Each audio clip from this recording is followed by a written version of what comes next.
ഒട്ടകങ്ങളെ കാണുമ്പോൾ നമുക്ക് ഓർമ്മ വരുന്നത് 1400 വർഷങ്ങൾക്കപ്പുറത്ത് നബി സല്ലല്ലാഹു അലൈഹി വസല്ലമ തങ്ങളും അബൂബക്കർ സിദ്ദീഖ് റളിയല്ലാഹു അൻഹു 450ഓളം കിലോമീറ്റർ താണ്ടിയിട്ട് ദിവസങ്ങൾ താണ്ടിയിട്ട് യാത്ര ചെയ്ത് മദീനയിലെത്തിയ ആ ഒരു രംഗാണ് ആദ്യം കടന്നു വരുന്നത്.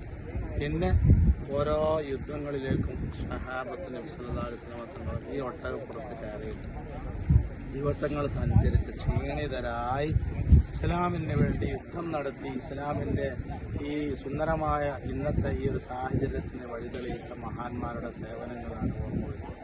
അള്ളാഹു തആല അവരുടെയൊക്കെ ഹഖ്ജാഹ് ബറക്കത്തുകൊണ്ട് നമ്മുടെ ഈമാൻ വർദ്ധിപ്പിച്ചു തരുമാറാവട്ടെ. ഈ അജായിബുകൾ പരിശുദ്ധ ഖുർആനിൽ പറഞ്ഞു,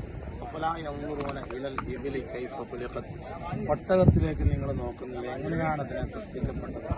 അപ്പോൾ ആ ഒരു വചനം അത് അന്വർത്ഥമാക്കിയിട്ട് ഒട്ടകത്തെ കണ്ട്